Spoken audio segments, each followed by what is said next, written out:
محمد وآل محمد صلوات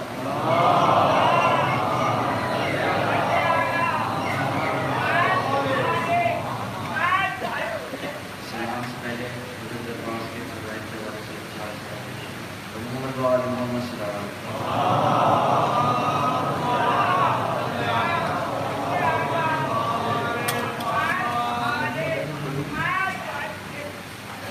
جس نے ایک بار تمہیں دل سے پکارا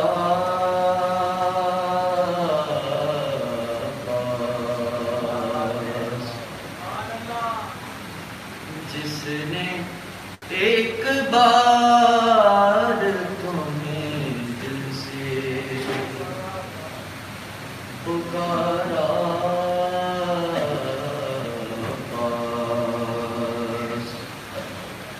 اس پہ مشکل بھی آتی ہے دوبارہ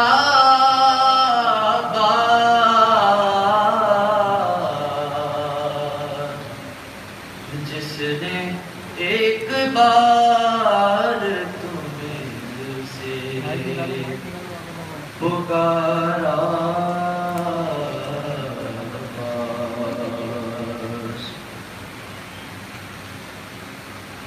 جو بنا ہاتھوں کے کرتے ہیں حکومت سب پر جو بنا ہاتھوں کے کرتے ہیں حکومت سب پر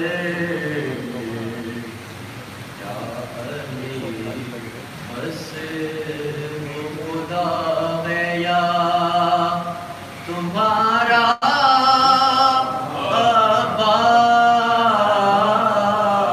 عباس جس نے ایک بار تمہیں دل سے پکارا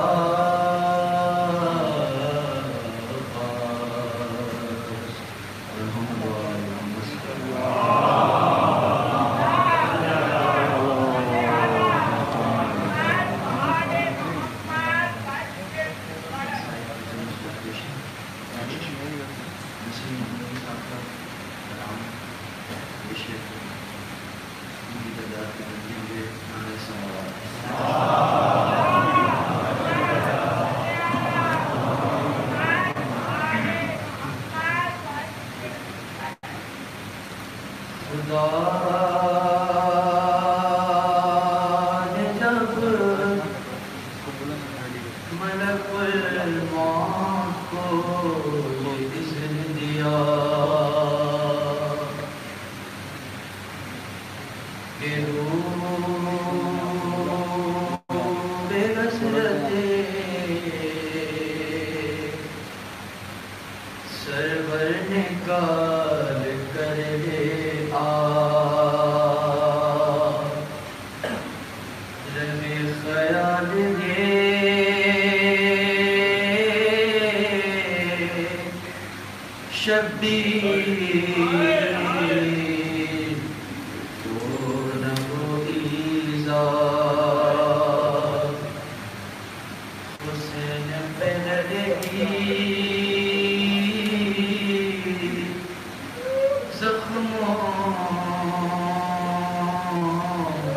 سے چور چور ہوا ہر ملک پکارا کے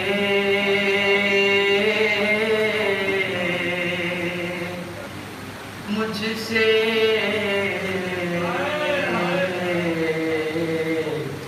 نہ ہو سکے گا خدا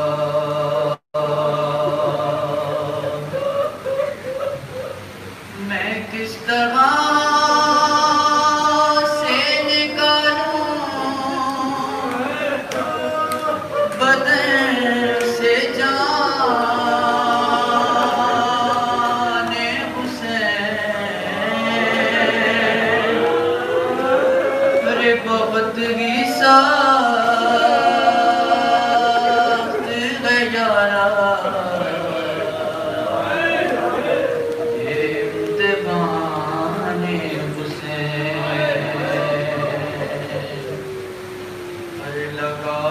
زخم قبر بغیر آواز سرسلم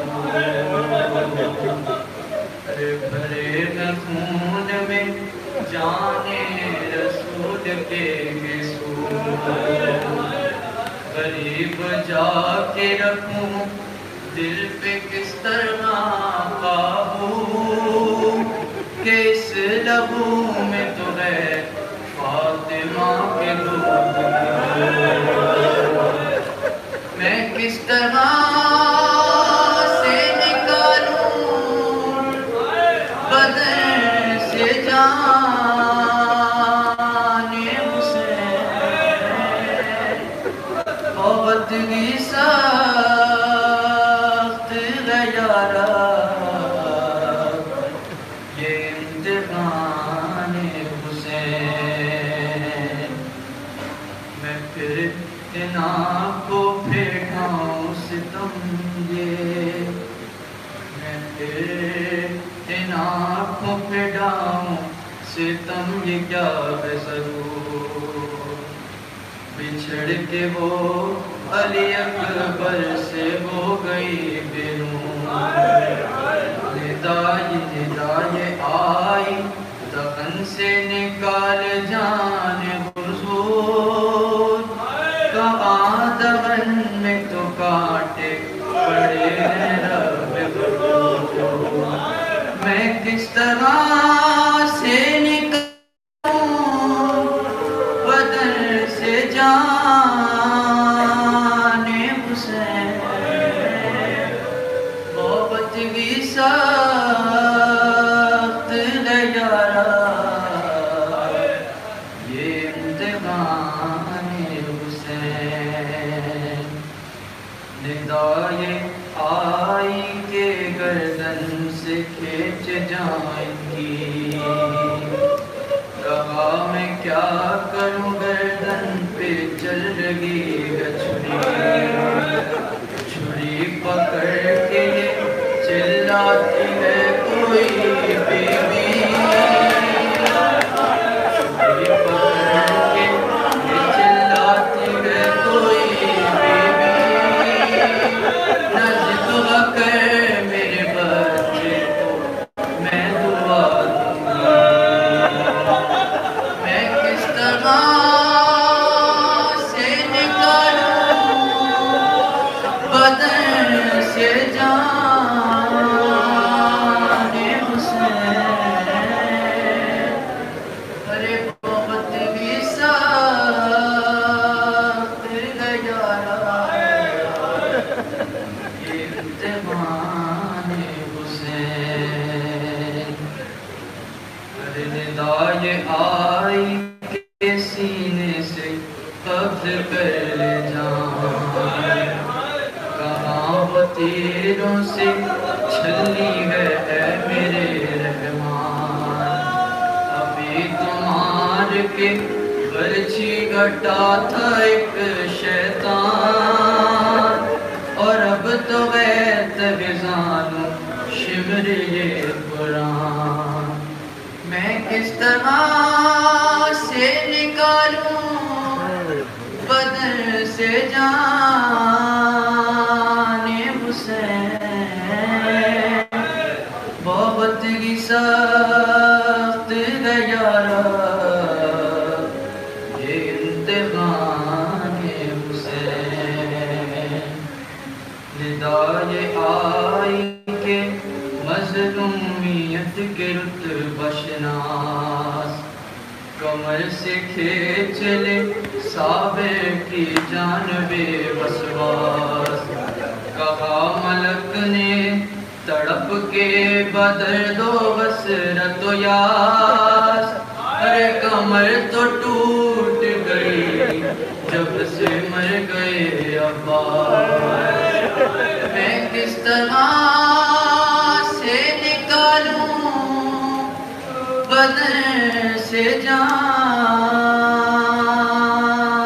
حسین بہت ہی سخت ہے یارا یہ امتحان حسین کسی حکم ہوں پر فکر یہ ہے یزدان، ہر ایک عذر و زخمی لگاؤں ہاتھ کہاں، خدا پکارا یہ مشکل کریں گے ہم آسان، نہ تو نکال میرے عاشق غریب کی جان، میں خود نکال رہا ہوں بدن سے جان حسین کہ ختم ہونے کو بغیر یہ امتحان حسین محمد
الذي ليس لصفته حد محدود ولا نعت موجود ولا وقت معدود ولا أجل ممدود، وترى الخلائق بقدرته ونشر الرياح برحمته، الصلاة والسلام على الرسول المسدد المصطفى الأمجد المحمود الأحمد سيدنا ومولانا ومولى الكونين جد الحسن والحسين وعاني والقاسم محمد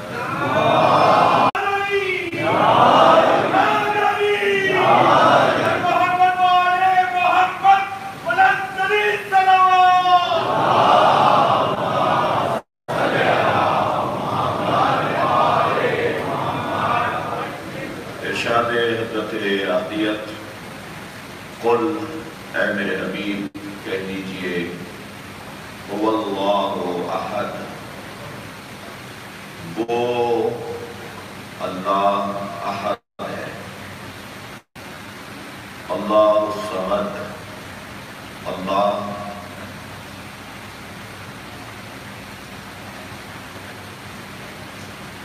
بے نیاز ہے۔ ترجمہ کیا جاتا ہے، میں بھی کر رہا ہوں لیکن مجھے آگے جا کے اس سے کام ہے۔ اللہ بے نیاز ہے، لم یلد، نہ ہی اس نے کسی کو جنا ہے، ولم یولد، اور نہ ہی کسی نے اسے جنا ہے، ولم یکن لہو، اور نہیں ہے اس کے لیے کفوا احد، برابری کی بنیاد پر کوئی بھی، پڑھے محمد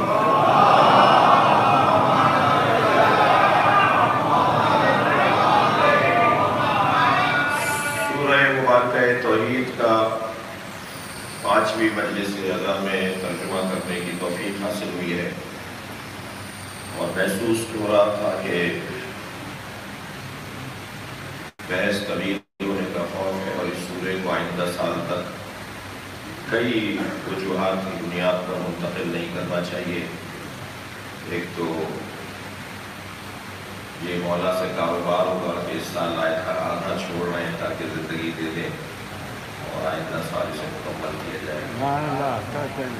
دوسرا، جعفری صاحب کو بھی یہ محدود نہ کر دیا جائے کہ ہمیں ہی آپ پر مسلط رکھیں، تو اسی سال کوشش کرتے ہیں کہ سورہ توحید کا بیان مکمل ہو جائے۔ لہذا آج اس سورے کی ترجمے کی اور تفسیر کی طرف الفاظ پر غور کرنے کے اعتبار سے کچھ بات پڑھے گی۔ اگرچہ فضائل سورہ مبارکہ توحید کے باب میں کوئی 20 سے زیادہ روایات زیارت کی، ان روایات کی کہ اس سورے کے فضائل کیا ہیں۔ اس سورے کے فضائل میں ایک فضیلت یہ ہے کہ جب بھی گھر سے معصومین کے فرامین کی روشنی برس کریں، جب بھی آپ گھر سے اپنے سفر کا آغاز کریں تو 9 مرتبہ اور بعض جگہ ہے 10 مرتبہ سورہ توحید کی تلاوت کر کے اپنا سفر شروع کریں۔ معصوم ضمانت دیتے ہیں کہ اس سفر میں اجل حتمی کے علاوہ اجل کی 2 قسمیں، اجل معجل، اجل معجل، اجل حتمی، اجل غیر حتمی۔ ایک اجل، ایک موت ہم تلاش کرتے ہیں، اور ایک موت ہمیں تلاش کرتی ہے۔ جس موت کو ہم ڈھونڈ رہے ہوتے ہیں وہ حادثات، بے توجہی، غفلت، غلطی، اس کی بنیاد پر ہمیں ملتی ہے۔ اور ایک اجل ہے حتمی جو بہرحال سب کو آنی ہے اور کوئی اس سے بچا ہوا نہیں ہے، اور یہ وہی اجل حتمی ہے کہ جو اللہ کے علاوہ ہر ایک کو جس کا سامنا کرنا ہے، اور جب احمد مرسل نہ رہے کون رہے گا، یہ وہ والی اجل ہے طے ہے۔ حضرت عیسیٰ کو بھی بہرحال دنیا سے جانا ہے، وہ اور بات ہے کہ ان کی عمر طویل ہو گئی ہے۔ حضرت الیاس، حضرت خضر، حضرت ادریس کو بھی اس دنیا سے جانا ہے، وہ اور بات ہے کہ ان کی عمر طویل ہوئی ہے، اور ان کی عمر طویل اللہ نے کسی کی طویل عمر کی دلیل کے طور پہ سلوات پڑھیں گے محمد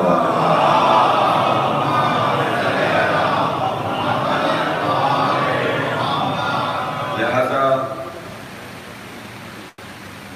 وجود پروردگار اور توحید کے باب میں آج کچھ گفتگو کی کوشش ہو رہی ہے۔ میں صرف ایک فضائل کے باب میں عرض کر رہا تھا کہ اگر مشکل ترین امر کسی کو درپیش ہو اور اس کا مسئلہ وہ حل نہ ہو رہا ہو، اس حوالے سے بھی مستفاد ائمہ اہل بیت کی روایات کی روشنی میں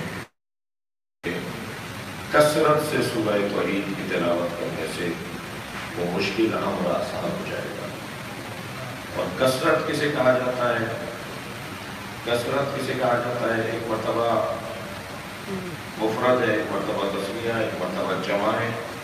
ہر جمع کثرت نہیں ہے۔ 3 اور 3 سے زیادہ کو جمع کہا جاتا ہے عربی میں۔ اور کثرت کے لیے جو لفظ استعمال ہوا ہے، جو لفظ کثرت استعمال ہوا ہے، نحو اور صرف میں اور منطق و فلسفے میں کثرت کی اور بھی معنی ہے، لیکن میں ایک روایت سے استفادہ کر رہا ہوں۔ مامون الرشید بیمار ہوا، اس کی ماں نے منت مانی کہ اگر یہ اچھا ہو گیا تو میں کثیر صدقہ دوں گی۔ اچھا ہو گیا تو اب کیا دیں اور کتنا دیں؟ علماء اکرام سے پوچھا گیا کہ منت کیسے پوری کی جائے، نظر کیسے پوری کی جائے، کتنا عدد کوئی بھی شے جو دی جا سکتی ہو، کتنی تعداد میں دی جائے۔ کسی نے کہا جی 20 دے دیجیے، 40 دے دیجیے، 50 دے دیجیے، تو وہ دلیل مانگتا تھا کہ کیوں 40، تم کہہ رہے ہو 30، تم کہہ رہے ہو 40، تم کہہ رہے ہو 50، آخر کوئی ایک تعداد، کثرت کا عنوان کس پر ہے؟ تو ایک مرتبہ ایک پہلو سے آواز آئی کہ علم واقعی کے حامل اہل بیت ہیں، اور فرید اہل بیت اس زمانے میں امام علی رضا علیہ السلام ہیں۔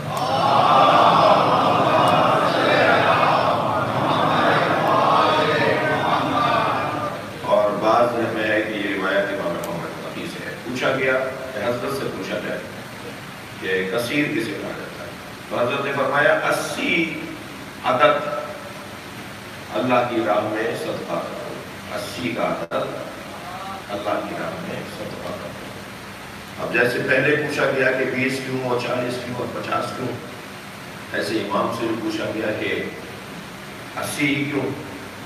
تو حضرت نے فرمایا کہ پروردگار عالم نے اپنے حبیب کو 80 مقامات پر فتح عطا کی ہے، جس کا قرآن میں ذکر ہے۔ لقد نصرکم اللہ فی مواطن کثیرہ، ہم نے تمہیں مواطن کثیر پر نصرت عطا کی ہے، اور جسے قرآن نے کثیر کہا ہے وہ مشاہدے میں 80 کی تعداد ہے۔ سلوات پڑھیں گے محمد وآلہ۔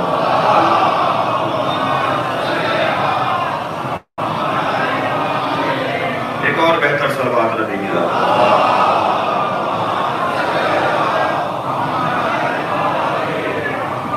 تو کثیر یعنی کم سے کم 80 کا اطلاق، کم سے کم 80 کا اطلاق کثیر پر۔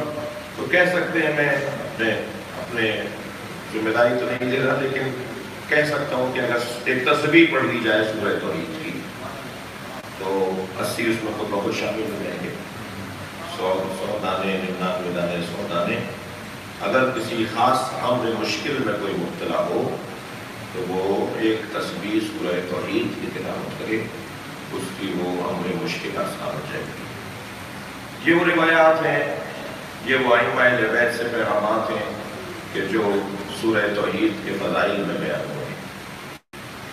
عزیزان گرامی، سورہ توحید اللہ کے وحدہ لا شریک ہونے کا سورہ ہے۔ سورہ توحید اللہ کے احد ہونے کا سورہ ہے۔ سورہ توحید بلا ضد ولا حد بیان کرنے کا سورہ ہے۔ اصول دین میں پہلا اصل توحید ہے، نہ اصول دین میں پہلا اصل وجود پروردگار ہے، نہ سورہ توحید کا موضوع وجود پروردگار ہے۔ اور آگے بڑھتا ہوں، نہ قرآن مجید میں اللہ کے وجود کو اللہ نے ثابت کرنے کی کوئی آیت نازل کی ہے۔ بحث وجود خدا پر ہے ہی نہیں، بحث ہے توحید الہی۔ آپ کیونکہ قصداً مجلس سننے کے لیے تشریف فرمائے ہیں، اور میں نے کل ایک جملہ کہا تھا، کسی کو برا نہ لگاؤ کہ ثواباً تو سبھی شریک ہیں، ہم سب ثواب لینے آئے ہیں۔ تو اللہ کے وجود پر تو اللہ بات ہی نہیں کرتا، اللہ ہے اس پر اللہ بات ہی نہیں کرتا۔ پورے قرآن میں اللہ ہے پر گفتگو نہیں ہے۔ ہاں اگر ہے بھی تو ضمناً ہے، ذیلاً ہے، بات کوئی اور تھی، ایک اور بات کرتے ہوئے اللہ کے وجود پر بات کرنی۔ یعنی اللہ کے نزدیک ذہن بشر میں وجود خدا اتنا مسلم ہے، اتنا روشن ہے، اتنا واضح ہے کہ اللہ کو ضرورت ہی پیش نہیں آئی کہ انسان کو اللہ ہے پر دلیل دے۔ صلوات پڑھیں ذرا محمد وآلہ۔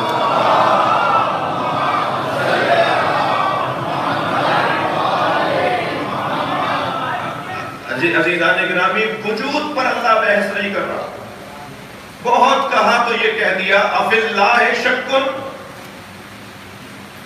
قرآن میں بہت کہا تو یہ کہہ دیا کیا اللہ پہ تمہیں شک ہے؟ اب اگر میں بات کروں گا تو یہ کروں گا کہ اللہ ہے، اس پر بات نہیں ہوگی. اللہ احد ہے، اللہ واحد ہے. دونوں آیتیں ہیں، میں آگے عرض کروں گا. واحد کا لفظ بھی ہے اللہ کے بارے میں اور احد کا لفظ بھی ہے اللہ کے بارے میں. بحث ساری وحدانیت پر ہوگی، گفتگو ساری توحید پر ہوگی، اللہ کے وجود پر بحث نہیں ہوگی. کیوں؟ اسی لیے تو کہا قل، کہہ دو ہو اللہ، وہ اللہ. وہ کا اشارہ وہاں کیا جاتا ہے جہاں پہلے کوئی تصور اور عقیدہ موجود ہو. نہیں کہا اللہ نے کہ اللہ کے ہونے پر یہ دلیل ہے اور وہ یہ جو دلیلیں رکھتا ہے وہ وحدہ لا شریک ہے. نہیں، وہ اللہ وہ. اچھا، یہاں قل اور ہوا اور اللہ اور احد پر مجھے اجازت دیں کہ ہم آئندہ کے دنوں میں بات کریں. آج صرف ان بچوں اور کمسن اور ہمسن ساتھیوں کے لیے، بزرگوں سے دعا لینے کے لیے وجود خدا پر کچھ دیر ہم غور کریں جس پر اللہ نے آیت ہی نازل نہیں کی. اللہ ہے، اللہ کے ہونا، اللہ کے ہونے کی بحث، گفتگو، تصور ہر ایک کی عقل اور اس کے علم پر اللہ نے چھوڑ دیا. یعنی اگر میں یوں کہہ دوں کہ اس مجمع میں اگر 1000 آدمی ہوں، اگر دنیا میں مثال اتنے ارب انسان ہوں تو جتنے ارب انسان ہیں ہر ایک کا علم اللہ کے وجود پر علیحدہ علیحدہ دلیل ہے. اسی مجمع میں ہر شخص اللہ ہے پر علیحدہ بات کرے گا. میں چاہوں گا تھوڑا سا خون جگر والا مضمون ہے آج کا. وہ جوان، وہ بھائی، وہ عزیز، وہ بزرگ، وہ خاتون، ہر ایک سے آپ بات کیجئے. اس کے پاس وہ دلیل ہے، اللہ ہے پر اس کے پاس وہ دلیل، اس کے پاس وہ دلیل، اس کے پاس وہ دلیل، ہر ایک کی دلیل رہتا ہے. کوئی دنیا میں آپ کو مل جائے تو مجھے دکھائیے کہ جو اللہ ہے پر منکر، وہ جو بت پرست ہیں، وہ جو صنم پرست ہیں، وہ جو مادہ پرست ہیں، وہ جو تحریے ہیں، جو ملحد ہیں، وہ بھی اللہ کا انکار نہیں کر رہے. وہ اور بات ہے کہ ان کا اللہ اتنا لولا لنگڑا ہے. صلوات پڑھیں ذرا محمد وعلیہ.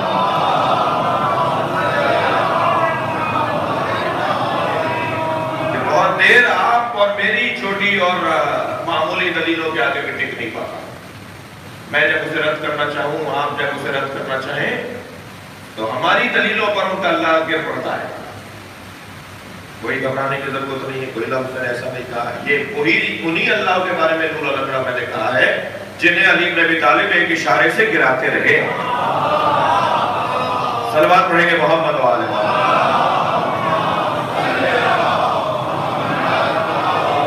جن کی بے ساکیوں کے بارے میں یہ تصور کر لیں میرے کمسن ساتھی، وہ ایسے لولے لنگڑے اللہ، وہ صنموں کی صورت میں، وہ درختوں کی صورت میں، وہ ستارے کی صورت میں، وہ چاند کی صورت میں، وہ اپنے ہاتھ سے تراشے ہوئے پتھروں کو مورتیاں بنانے کی صورت میں اتنے لولے لنگڑے ہیں کہ ایک لمحہ نہیں لگتا انہیں گرانے میں.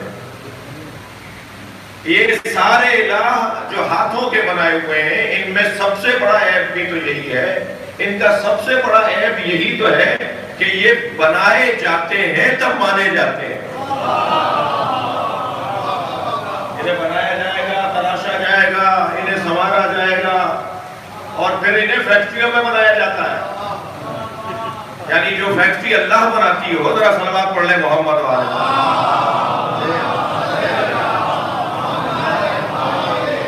تو وہ خود معاذ اللہ کیوں نہیں ہے جو انہیں بنا رہی ہے. اور پھر تراش کر، بنا کر، سنوار کر، یہ لفظ اب میرا تو نہیں ہے، ممبر کا بھی نہیں ہے، مگر مجھے معاف کر دیں، میک اپ کر کے اور انہیں پھر ایک جگہ پر لے جا کے بٹھا دیا جاتا ہے. یہ باطل پرستوں کا مزاج پرانا ہے کہ کسی کو سنوار کر کسی اچھی جگہ بٹھا دو اور اور کسی کو سنوار کر کسی اچھی جگہ بٹھانے سے کوئی بیٹھنے والا نہیں ہوتا. صلوات پڑھیں گے محمد و آل محمد.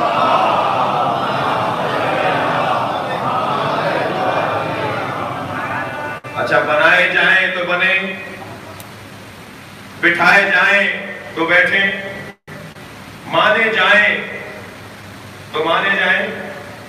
انہوں نے اسے بٹھایا، انہوں نے اسے مانا، انہوں نے اسے مانا. لہذا بارش برسانے والا علیحدہ بنا دیا، جی رزق دینے والا علیحدہ بنا دیا، موت دینے والا علیحدہ بنا دیا.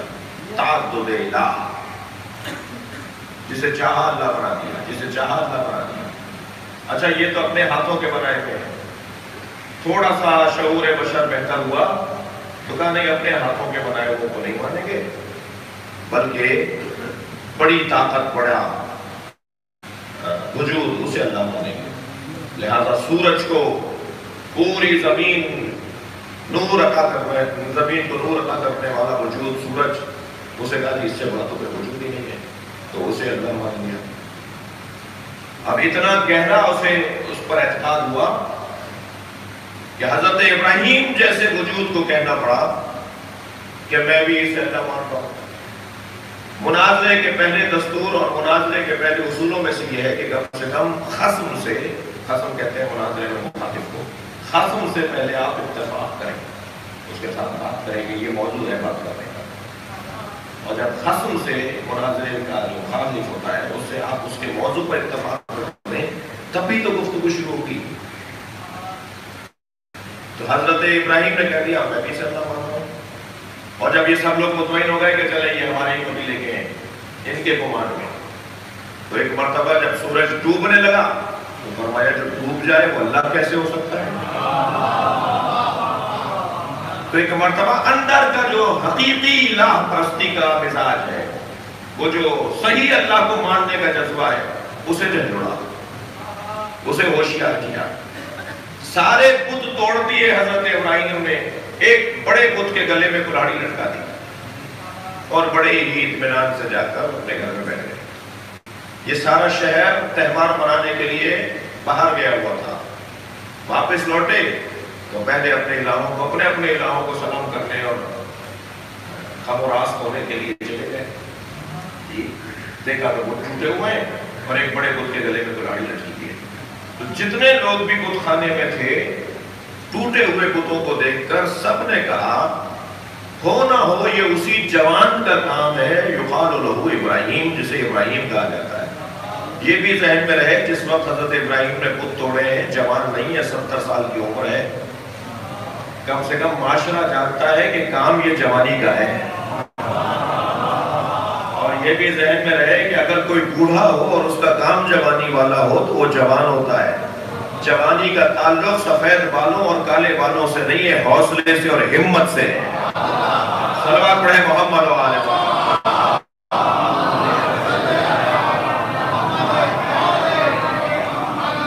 کہنے لگے یہ ہو نہ ہو اسی جوان کا کام ہے، فتن یقال لہو ابراہیم، وہ جوان جسے ابراہیم کہا جاتا ہے. پکڑ لائے حضرت ابراہیم کو. سارا شہر اگر پکڑنے نکلے گا، ڈھونڈنے نکلے گا تو حضرت ابراہیم کو لے آئے، دربار میں لا کے کھڑا کر دیا. نمرود کا دربار ہے، ابراہیم یہ کام تم نے کیا ہے؟ تو حضرت ابراہیم نے فوراً کہا کہ اس نے کیا ہوگا جس کے گلے میں کلاڑی لٹکی ہوئی ہے. اب دیکھیے مناظرے کا من، بات اس وقت تک کیسے روشن ہوگی جب تک کہ اپنے حقیقی اقرار تو وہ ہے نا جو انسان خود کرے.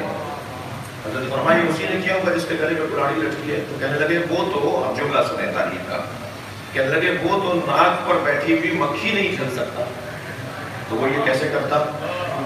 تو حضرت فرمایا یہی تو میں تمہیں سمجھانا چاہ رہا ہوں. جو اپنی ناک پر بیٹھی مکھی نہیں چل سکتا وہ تمہارا خالق کیسے ہے، وہ تمہارا رب کیسے ہے؟ یہ اسماء افہم. بھائی مردوں کو اسماء افہم بولنا بھی حکم معصوم ہے، مگر ان مجلسوں کا ایک نتیجہ زندہ قوم کو اسماء افہم بولنا ہے. مجمع اگر افہم اور اسماء اور افہم کی منزل سے گزر جائے تو اس سے بہتر تلقین کوئی نہیں ہے. صلوات پڑھیں گے محمد و آل.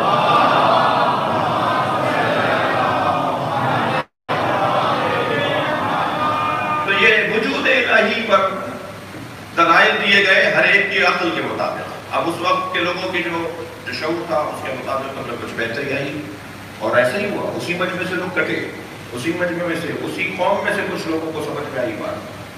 اور یہ جہاد تھا حضرت ابراہیم کا وجود الہی منوانے کے حوالے سے. ہر ایک سے اس کی عقل کے مطابق آئمہ نے دلیل وجود الہی بیان کی. ایک شخص نے آ کر کہا کہ میں اللہ کو نہیں مانتا. حضرت نے فرمایا کرتا کیا ہے, تاکہ اس کا معیار فہم, معیار عقل سمجھے. اس نے کہا میرا کام صحراؤں میں سفر کرنا ہے, میں مسافر ہوں, تاجر ہوں, ایک شہر سے مال لیتا ہوں, دوسرے شہر تک پہنچاتا ہوں, ایک ملک سے دوسرے ملک میں 6 مہینے 8 مہینے سفروں میں رہتا ہوں, صحراؤں میں رہتا ہوں. حضرت نے فرمایا تیرا کام سفر کرنا ہے, صحراؤں میں رہتا ہے. فرمایا البارۃ تدل علی البعیر الروثۃ تدل علی الحمار. تم نے رستے میں اونٹ کی مینگنیاں دیکھی تو تمہیں ان مینگنیوں کو دیکھ کر اندازہ ہوا کہ یہاں سے اونٹ گزرا ہے. تمہیں یقین نہ ہوا کہ یہاں سے اونٹ گزرا ہے, جبکہ تمہیں اونٹ کو نہیں دیکھا تھا. تم نے گدھے کی ذیل دیکھی مگر گدھا نہیں دیکھا تھا, اور تم نے اس ذیل کو دیکھ کر یقین کر لیا کہ یہاں سے گدھا گزرا ہے. تو تم نے اس وجود کو, گدھے کے اور اس اونٹ کے وجود کو تو نہیں دیکھا تھا, آثار کو دیکھ کر تمہیں یقین ہو گیا نا کہ یہاں سے صاحب اثر گزرا ہے. تو اتنا ہی بڑی کائنات کے آثار تمہیں نہیں بتا رہے کہ کوئی اس کا بنانے والا ہے. ابھی اس کی عقل تھی جتنا اس کا سمجھ کی فہم تھی, جتنی اس کی سوچ تھی, اس کے مطابق اس نے جواب دے دیا. ایک خاتون چرخہ کاٹ رہی ہے, حضرت نے فرمایا یہ بھی اللہ کو مانتی ہے. ایک ملحد حضرت سے اللہ کا انکار کر رہا تھا, حضرت نے فرمایا یہ بھی اللہ کو مانتی ہے. اسے پوچھا اللہ ہے کہ دلیل ہاں ہے, کہ دلیل جائے. اس نے وہ دستہ چھوڑ دیا جو چلا رہی تھی. وہ پہیا چلتے چلتے آہستہ ہونے لگا اور پھر رک گیا. کہنے لگا یہی پہیا, یہی چرخہ دلیل ہے کہ اللہ ہے. حضرت نے فرمایا کیسے یہ دلیل ہے؟ کہا یہ بغیر چلانے والے کے نہیں چل سکتا, تو یہ کائنات بغیر چلانے والے کے یہ اس کے لیے دلیل ہے توحید, دلیل وجود, توحید نہیں وجود. ایک فلسفی آ گیا امام کی خدمت میں. حضرت نے پوچھا تم کیا, تمہارا شعبہ کیا ہے, تمہارا کام کیا ہے؟ اس نے کہا جی میں فلسفی ہوں. حضرت نے فرمایا تو فلسفی ہو تو ویسے ہی تمہارا موضوع وجود ہے, تو بتاؤ تم ہو یا نہیں. اب دیکھیے فلسفی سے کیسے میرے چھٹے امام اسے اللہ سمجھا رہے ہیں. حضرت نے فرمایا تم ہو یا نہیں ہو؟ کہنے لگا ہاں ہوں. حضرت نے فرمایا ہمیشہ سے ہو یا بعد میں ہوئے؟ کہنے لگا بعد میں ہوا. حضرت نے فرمایا کون سبب بنائے کہ تم ہوئے ہو؟ کہا میرے والدین. حضرت نے فرمایا والدین تمہارے ہمیشہ سے تھے یا بعد میں ہوئے؟ کہنے لگا بعد میں ہوئے.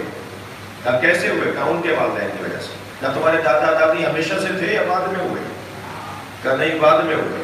حضرت نے فرمایا تم اسی طرح آگے بڑھتے رہو گے, مجبور ہو جاؤ گے کہ کسی ایک وجود کا اقرار کرو کہ جو ہمیشہ سے ہے.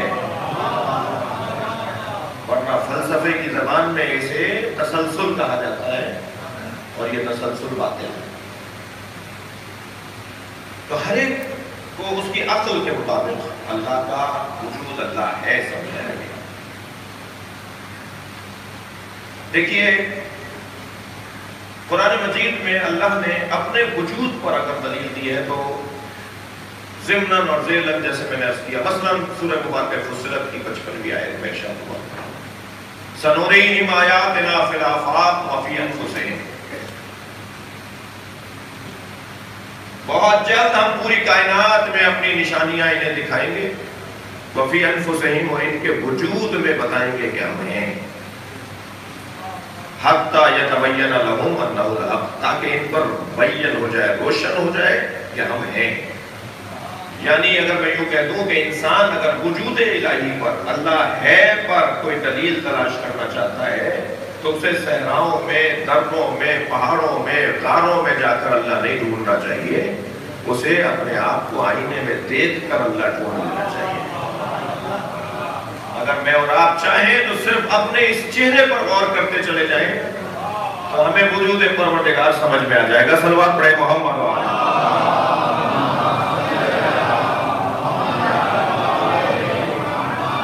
میں سورہ مبارکہ توحید، عقیدہ توحید کے باب میں اپنے ایک منزل میں داخل ہوا ہوں اور مجھے موسم کی نامساعدگی کا بھی احساس ہے، خاص طور پہ جو احباب باہر ہیں، اور آپ کو بھی اس عبادت کو مکمل کرنا ہے۔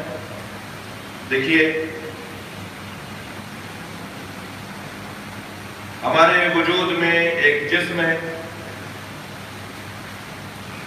مجھے امید ہے کہ میری بات خستہ نہیں کرے گا، ایک روح ہے اور ایک نفس ہے۔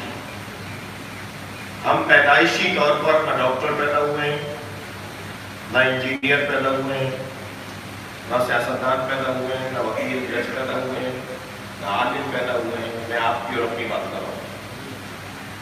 جنہیں پیدائشی طور پہ اللہ نے عالم بنایا ہے وہ 14 ہے۔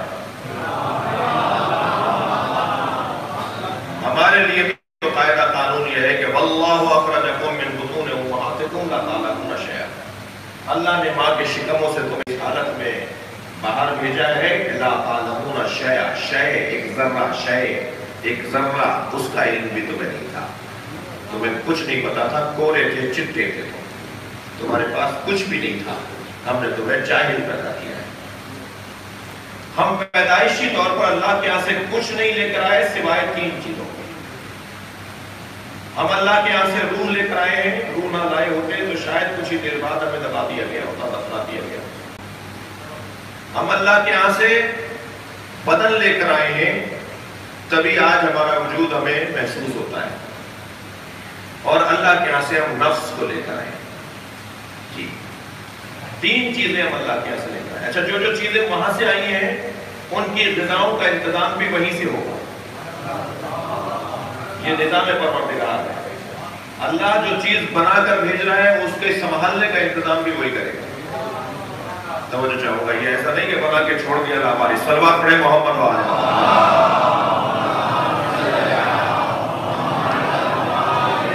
وہ جو بنا کر بھیج رہا ہے وہ خالق کے رشتے سے بنا کر بھیج رہا ہے، اور جو یہاں انتظام کر رہا ہے وہ ربوبیت کے رشتے سے انتظام کر رہا ہے۔ لہذا ہم اپنے اللہ کو صرف خالق نہیں مانتے، رب بھی مانتے ہیں۔ وہ ہمارا خالق بھی ہے کیونکہ اس نے ہمیں پیدا کیا ہے، وہ ہمیں چلا رہا ہے، پال رہا ہے، انتظام کر رہا ہے، لہذا وہ ہمارا رب بھی ہے اور پروردگار ہے۔ اب یہ رب کی بحث، اللہ نے ہمیں 3 چیزیں دے کر بھیجا ہے۔ بدن لے کر آئے ہیں تو اس کے تقاضے ہیں، روح لے کر آئے تو اس کے تقاضے ہیں، نفس لے کر آئے تو اس کے تقاضے ہیں۔ بدن یہی بدن جو نظر آ رہا ہے، روح اس بدن کے اندر احساسات، جذبات، تحرکات، تصورات، تصدیقات، یقینیات، علم اور علم میں اضافے کا سبب، کمالات روحانیہ پانے کا جذبہ، صلاحیت، وہ سب روح کا تھا۔ نفس بدن کو یعنی جسم کو اور روح کو جوڑنے کا نام ہے۔ روح علیحدہ مخلوق ہے اور بدن علیحدہ مخلوق ہے، جسم علیحدہ مخلوق ہے، یہ 2 علیحدہ مخلوقات ہیں۔ ان دونوں کو جو جوڑنے کا کام کرتا ہے اسے کہتے ہیں نفس، بلا تشبیہ، صرف ذہن قریب کرنے کے لیے۔ یہ عمارت کھڑی ہوئی ہے کچھ اینٹوں پر، کچھ اجزاء پر، بہت ساری چیزوں کو جوڑ کر اس عمارت کی شکل ہمیں نظر آ رہی ہے۔ یہ جو جڑی ہوئی ہیں آپس میں، انہیں کس نے جوڑا ہے؟ وہ ایک مسالہ ہے جس نے 2 چیزوں کو جوڑ دیا، پھر ایک اور مسالہ ہے جس نے دوسری چیزوں کو جوڑ دیا۔ بلا تشبیہ، صرف ذہن کو قریب کرنے کے لیے اس طرح روح اور بدن کو جو چیز جوڑ دے اسے نفس کہا جاتا ہے۔ لہذا یہ جوڑنے والی چیز جب صلاحیت کھو دیتی ہے تو یہ دونوں علیحدہ ہو جاتے ہیں، اسی کو موت کہا جاتا ہے۔ موت کیا ہے؟ نفس کا بیچ میں سے ہٹ جانا ہے۔ لہذا کل نفس ذائقۃ الموت، نہ بدن کو صلوات پڑھے محمد والے،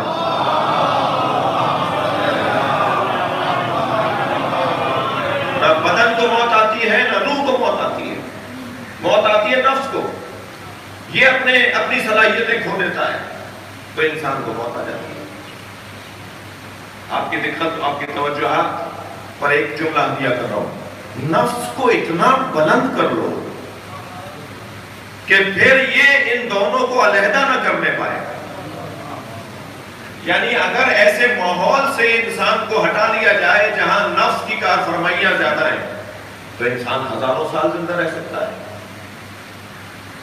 اور نفس اگر اتنا بلند ہو جائے کہ اس کا اپنا ہی نہ رہے بلکہ اپنا نفس اپنے اللہ کے ہاتھوں بیچ دے اور وہاں سے اللہ کی مرضیاں حاصل کر لے تو پھر اسے قتل تو کیا جائے گا, وہ طبعی موت دنیا سے نہیں جائے گا.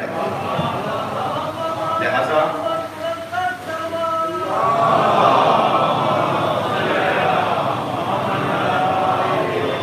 ائمہ اہل بیت کو, مولا علی کو قتل کی بنیاد پر شہادت کی وجہ سے دنیا سے گئے, طبعی موت نہیں گئے.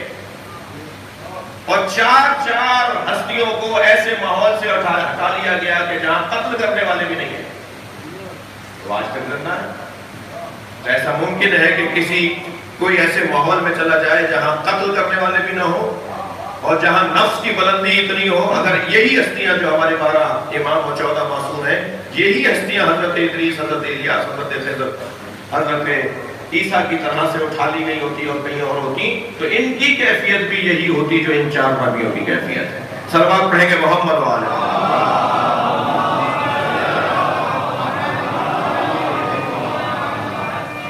تو ہمارے بدن, ہمارا جسم اصالت نہیں رکھتا ہمارے وجود کے اندر. اچھا, روح, جسم اور نفس کس چیز کو اولویت ہے, کس چیز کو اساسی حیثیت حاصل ہے؟ بدن کو, نفس کو نہیں. اصالت, اولویت روح کو حاصل ہے. وَيَسْأَلُونَكَ عَنِ الرُّوحِ, اے میرے حبیب آپ سے روح کے بارے میں پوچھتے ہیں. قُلِ الرُّوحُ مِنْ أَمْرِ رَبِّي مَا أُوتِيتُم مِنَ الْعِلْمِ إِلَّا قَلِيلًا. اے میرے حبیب آپ سے روح کے بارے میں یہ پوچھتے ہیں تو آپ ان سے کہہ دیجئے کہ روح مجھ اللہ کا امر ہے اور بس اتنا جان لو کہ روح میرا امر ہے. ہم نے نہیں دیا ہے انہیں علم مگر بہت کم. تم میں صلاحیت اس سے زیادہ کتنی ہے؟ ہم نے زیادہ علم نہیں دیا ہے, بہت کم تمہیں علم دیا ہے. نہیں دیا گیا ہے علم الا قلیلا. روح کو اصالت حاصل ہے. جسم اور روح میں تھوڑا سا تسلی دیجئے, یہ گفتگو آگے بڑھاؤ.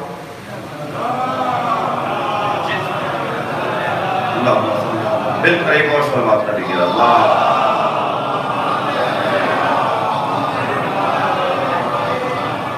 جسم اور روح کے اندر عزیزان گرامی روشن فرق ہے. وہ روشن فرق کیا ہے؟ جسم جگہ گھیرتا ہے, روح جگہ نہیں گھیرتا. جسم قابل تقسیم ہے, جسم حرکت رکھتا ہے.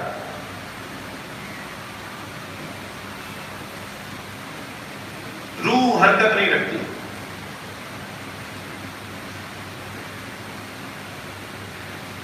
میرا ہاتھ یہ جسم ہے یا نہیں, اور الٹا ہاتھ یہ جسم ہے, تقسیم ہو گئے نا 2 ہاتھوں میں. میرا سر, میرا دھڑ, میرے پیر یہ تقسیم ہو گئے, جسم تقسیم ہوا ہے. مگر روح تقسیم ہوئی ہے میرے بدن کہ یہ پیروں کی روح, یہ سینے کی روح. روح تو روح ہے, پورے بدن میں ایک ہی ہے. روح تقسیم نہیں ہوئی. میرا جسم جگہ گھیرتا, میں یہاں ہوں وہاں نہیں ہوں, آپ وہاں ہیں یہاں نہیں ہیں. وہ جگہ گھیری ہوئی ہے میرے اور آپ کے جسم میں. روح جگہ گھیرتی ہے, روح جگہ نہیں گھیر رہی. حرکت, میرے جسم کے اندر حرکت پائی جاتی ہے, تحرک پایا جاتا ہے. یہ اتنا سا تھا, اور بڑا ہوا 6 فٹ کا ہو گیا. یہ حرکت ہی تو ہے.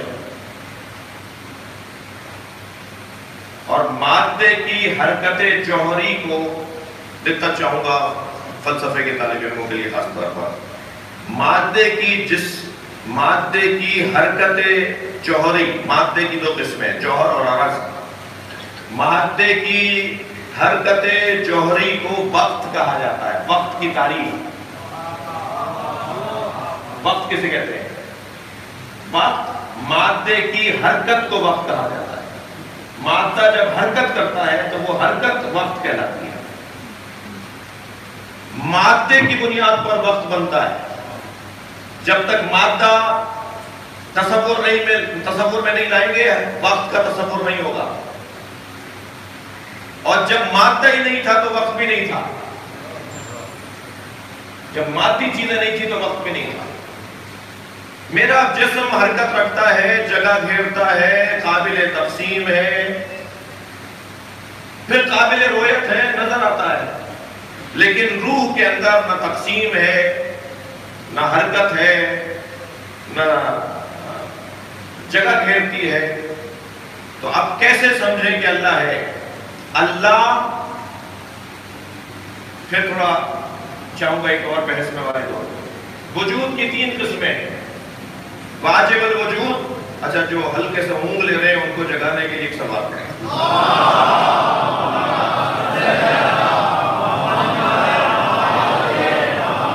مجھے معاف کیجیے گا، میں تو اب یہ بحث سے بیٹھا ہوئی تو کروں گا، یہ والی بات تو آج میں کروں گا، آپ برداشت کریں۔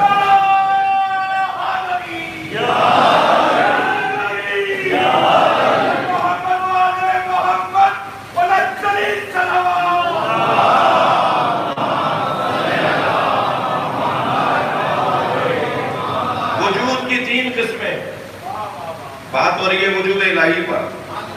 وجود کی 3 قسمیں، واجب الوجود، ممکن الوجود، ممتنع الوجود۔ اب آئی گئے ہیں آپ مجلس میں تو اب تو سن کے ہی جائیں گے۔ واجب الوجود، اس کی کم سے کم تعریف یہ ہے کہ جو بلا حد ہو۔ مولا علی کی تعریف ہے یہ، علی سے زیادہ تو اللہ کے وجود پر کسی نے دلیل ہی نہیں دی۔ سب سے زیادہ جو اللہ کو پہچانوانے کا کام کرنے والا موجود ہے، سب سے زیادہ جس نے اللہ کی معرفت کروائی ہے، اسے علی کہا جاتا ہے۔ اور صحیح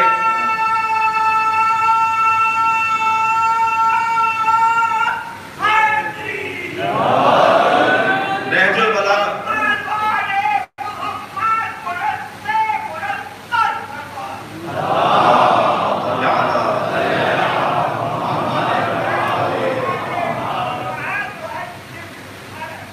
سب سے پہلا خطبہ نہج البلاغہ کا۔ سید رضی نے بھی اپنے اوپر مہربانی فرمائی ہے، ہم پر مہربانی نہیں کر رہی۔ سید رضی کا جو معیار فہم اور ادب اور ان کا علم اس درجے پر تھا کہ انہوں نے مولا علی کے ان کی دانش میں جو سب سے اچھا خطبہ تھا اسے سب سے پہلے رکھ دیا، اور جسے سب سے پہلے رکھا وہ سب سے مشکل ہے۔ جب مانوس ہو جائیں گے تو پھر پہلا خطبہ پڑھ لیں گے۔ سب سے مشکل خطبہ نہج البلاغہ کا سب سے پہلے رکھ دیا سید رضی نے۔ 15 اس کے باب ہیں اور 15 خطبے ہو سکتے تھے، یعنی اگر انہیں علیحدہ علیحدہ کر دیا جائے تو 15 حصوں میں تقسیم ہوگا مولا علی کا پہلا خطبہ۔ مگر سید رضی نے پہلے ہی خطبے میں وہ پہلے 15 کی 15 جو ایک ہی خطبے کے ابواب ہیں وہ پہلی جگہ پہ رکھ دیے، اور ان 15 ابواب میں جو پہلا باب ہے وہ وجود الہی پر، اس میں مولا کا یہ جملہ ہے، صلوات پڑھیں محمد۔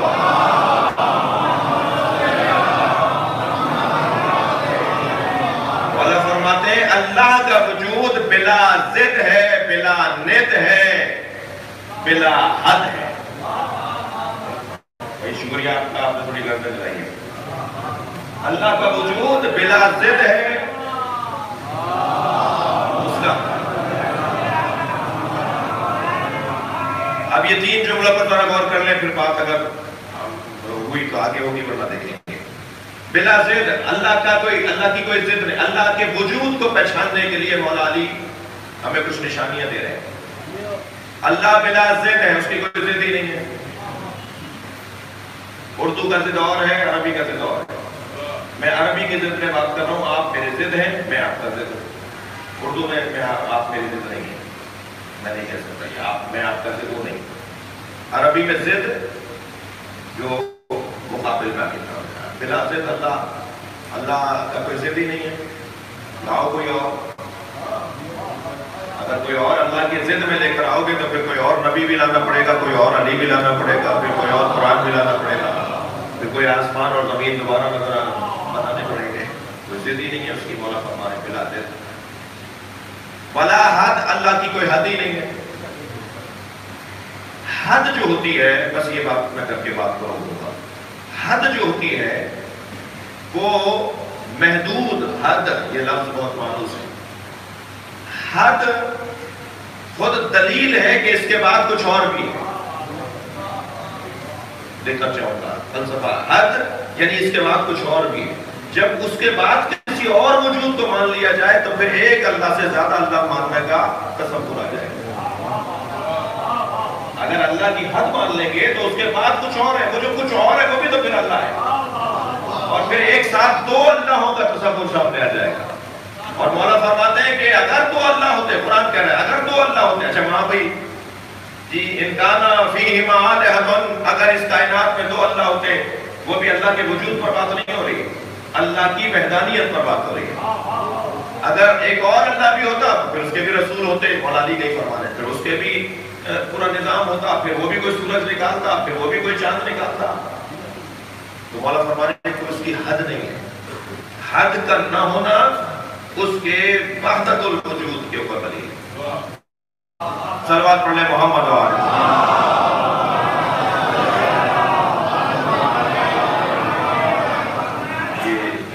یہ نہج البلاغہ پڑھنے والوں کا مجمع ہے. یہ علی جیسے موحد کامل کے مریدوں کا مجمع ہے.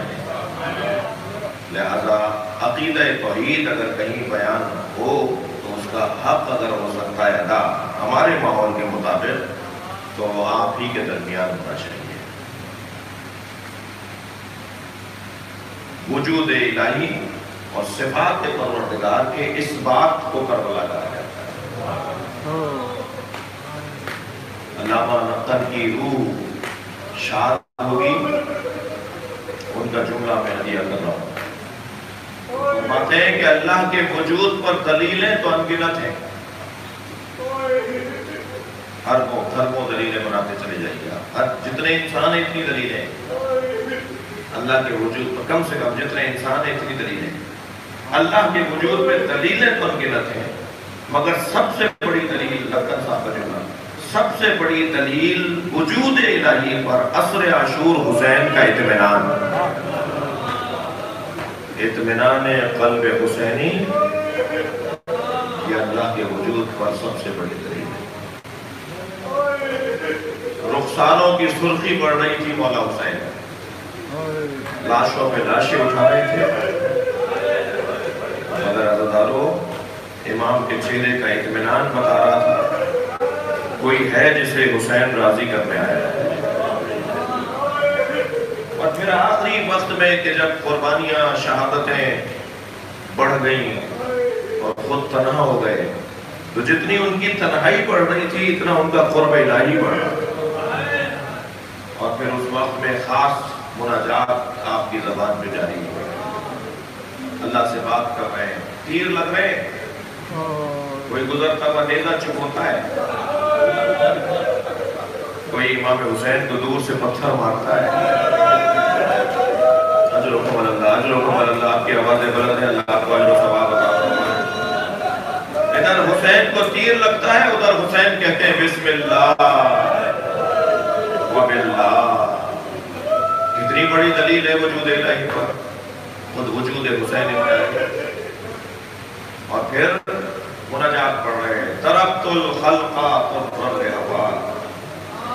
یا اللہ میں نے ساری مخلوق کو چھوڑ دیا اس لیے کہ مجھے تو تو ہی نظر آتا ہے.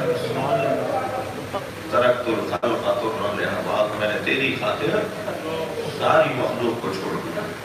سب ناراض ہیں مجھ سے, سب مارتے آئے, ساری دنیا مجھ سے ناراض ہے, مگر یا اللہ مجھے یہ یقین ہے کہ تو مجھ سے راضی ہے. ترکت الخلق طرا لہوا وَأَيْتَمْتُ الْعَيَالَ عَلَيْكَ يَا رَاتِ. اور اب میں اپنی سکینہ کو یتیم کر رہا ہوں, میں اپنے عیال کو یتیم کر رہا ہوں. اَيْتَمْتُ الْعَيَالَ, میں اب یتیم کر رہا ہوں اپنے عیال کو، اپنے علی اصغر کو یتیم کر رہا ہوں، میں اپنی سکینہ کو یتیم کر رہا ہوں۔ کیوں؟ تر لہبا اے تمد العیالہ لکھے اراک، تاکہ تیرا مجھے قرب نصیب ہو جائے، ان سب کو چھوڑ کر تیرا قرب پانا چاہتا ہوں۔ یہ ہے حسین ابن علی، اور حسین ابن علی کے اس عقیدہ وجود الہی کے اس بات میں زینب کبریٰ کا بڑا مقام ہے۔ شریکت الحسین جو کہلائے، بڑے اہتمام کے ساتھ لائے ہیں بہن کو۔ اجرکم اللہ، آپ کی آوازیں بلند ہے، میں 2-4 منزلیں لوں گا، بس 2-3 منزلیں لینی ہے مجھے مسائل میں۔ برابر کی بہن ہے جناب زینب۔ جب حسین بھائی کے لاشیں پر آئی تھیں تو زینب کبریٰ سے لاشا پہچانا نہیں جا رہا تھا، تو امام سجاد سے کہنے لگیں بیٹا میں 3 سال کی تھی، اپنے گھر کے صحن میں سو رہی تھی تو میرے اوپر دھوپ آ گئی تھی، تو اے زین العابدین مجھے تعجب ہوا کہ یہ جو دھوپ ہے اس سے میں کیسے بچوں، کیسے میں اٹھوں اور کہاں جاؤں، تو میں نے دیکھا میرا بھائی چادر لیے کھڑا ہے، میرے اوپر دھوپ سے میرا بھائی چادر کے ذریعے سایہ ہے۔ اب بتاؤ یہ زینب کہاں جائے؟ رات کے شب عاشور کے کئی مرتبہ کئی پہروں میں جناب زینب اور امام حسین کی خلوت میں گفتگو ہوئی ہے۔ صبح عاشور جب حسین اپنی قربانی کے لیے جا رہے تھے تو صحرا میں تنہا 2 بہن بھائیوں کی گفتگو ہوئی ہے۔ بڑا کردار ہے جناب زینب کا۔ علی کے لیے بھی زینت اسی لیے ہے، اور ضمن عقد جناب عبداللہ سے شادی کے موقع پہ شرط بھی یہی لگائی تھی کہ جب حسین کربلا بسانے جائے تو زینب کو عبداللہ تم روکو گے نہیں، اور ایسا ہی ہوا ہے، آئی ہے میری بی بی۔ اور جب روانہ ہونے لگی تو حضرت عبداللہ نے فرمایا اے زینب حسین مولا کی طرف سے میں مکے میں ہوں، ایک بچہ میری جانب سے اور ایک بیٹا اپنی جانب سے، حسین کے دفاع میں مصروف رکھنا۔ 1 یا 2 بیٹیاں ہیں جناب زینب کی کہ جو مدینے میں ہیں، اور یہ 2 بیٹے عون اور محمد۔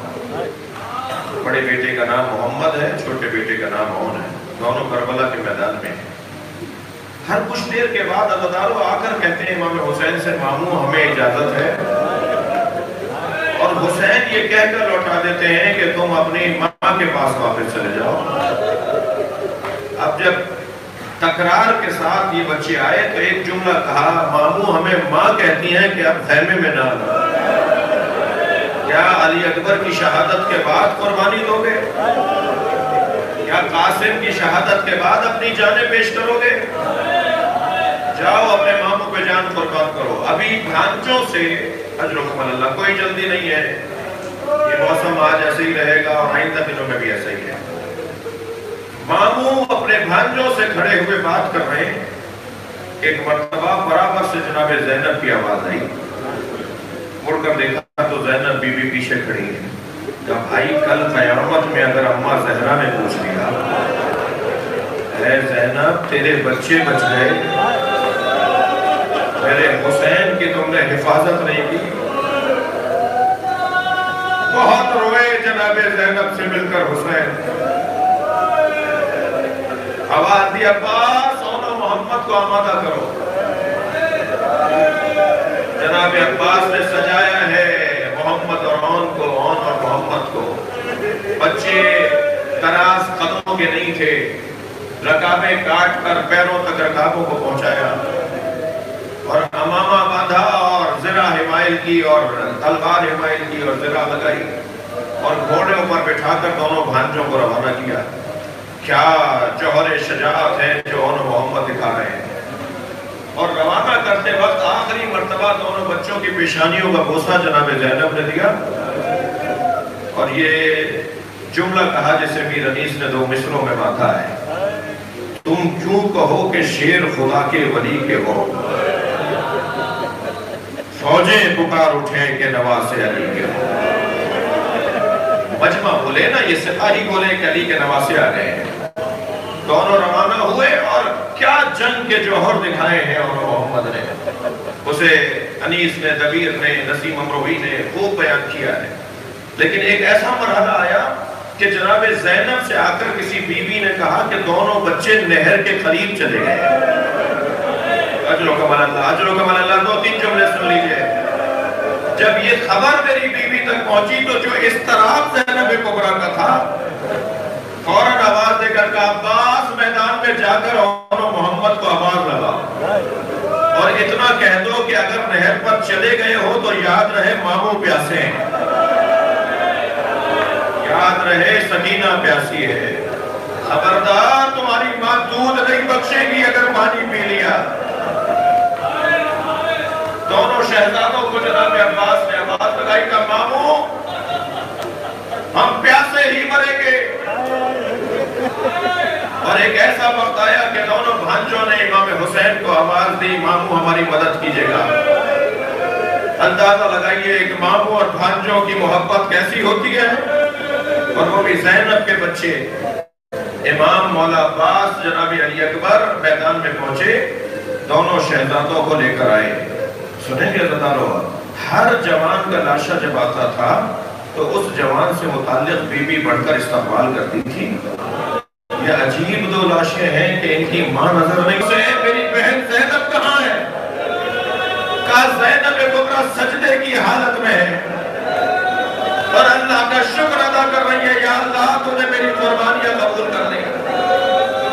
لاکے گنج شہیدہ میں دونوں بچوں کے لاشیں رکھے، عزیزانو اون میں دم تھا تو فوراً امام حسین نے فرمایا زینب کو بلاؤ، اون اپنی ماں کو یاد کر رہا ہے۔ جناب زینب آئی، حضرت محمد کی شہادت ہو چکی ہے، حضرت اون میں ابھی دم باقی ہے، ان کے سر کو اپنی آغوش میں لیا، ماں کی گودی کی گرمی پا کر حضرت اون نے آنکھیں کھولی، 2 ہی جملے کہے، اس میں مجلس مکمل کر رہا ہوں۔ جو رونے آئے ہیں، جو رو رہے ہیں، ان کے ثواب میں اضافہ ہوگا۔ 2 جملے حضرت اون نے کہا ہے۔ ایک جملہ تو یہ کہا حل وفیت و امی، اے اماں کیا ہم نے وفاداری کا حق ادا کر دیا؟ اماں تم ہم سے راضی ہو؟ اور دوسرا جملہ اون نے یہ کہا اماں جب مدینے واپس جائیے گا بابا کو سلام کہیے گا آپ کے بچوں نے حسین پر اپنی جانیں۔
ماموں کے یہ پیارے، کیا موت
مقابل کبھی تلواروں کی زد پر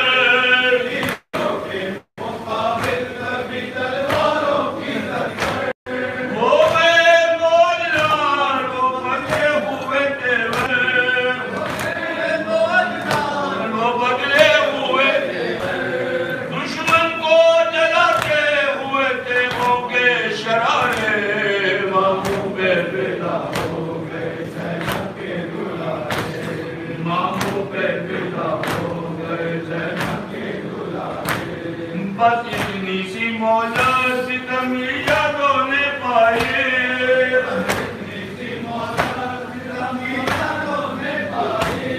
میرے کی علی پشت محمد پہ لگائے میرے کی علی پشت محمد پہ لگائے اس وقت سلا سینے سے باہر نکل آئے اس وقت سلا سینے سے باہر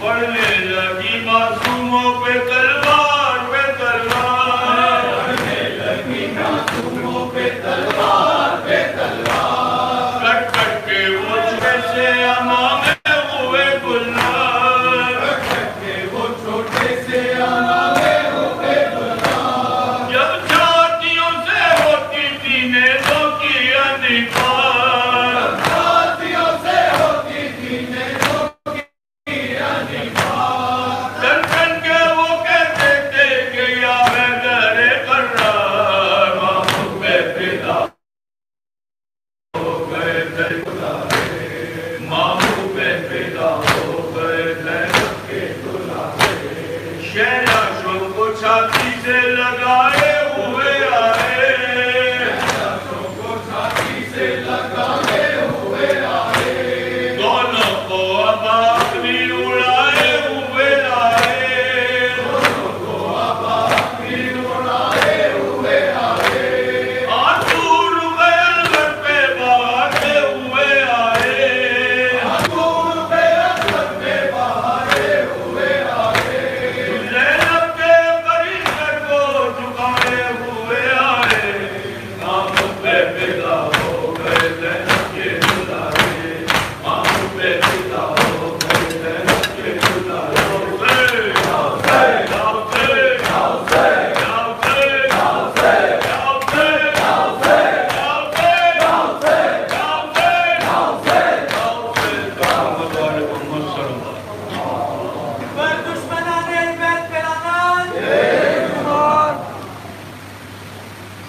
أعظم الله أجورنا وعجوركم بمصائب جدي الحسين عليه السلام أجركم على الله يا إمام الزمان السلام عليك يا رسول الله السلام عليك يا حبيب الله السلام عليك يا أمير المؤمنين السلام عليك يا فاطمة الزهراء سيدة النساء العالمين السلام عليك يا حسن المجتبى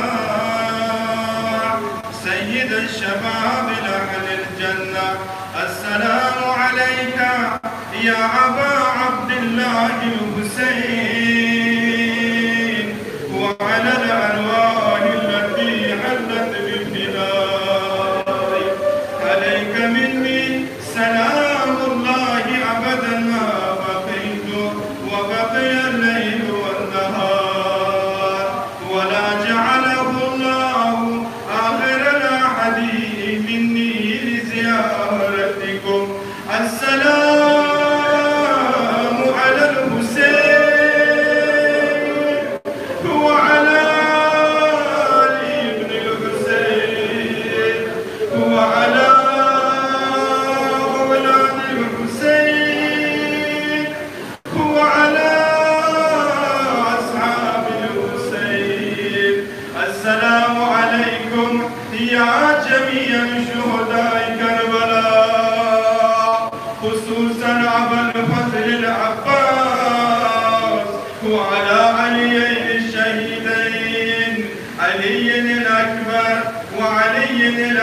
الأفضل وقاسم بن الحسن ومسلم بن العقيل وهاني بن عروة وحبيب بن المظاهر والحر الشهيد الرياحي.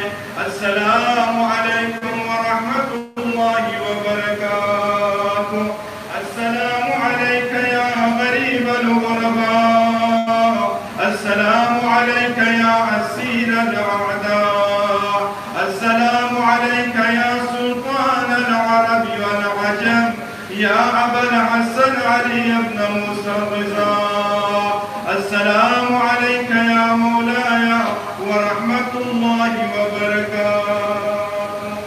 السلام عليك يا صاحب العصر والزمان. السلام عليك يا خليفة الرحمن. السلام عليك يا إمام الإنس والجان. عجل الله تعالى فرجك وسهل الله مخرجك. السلام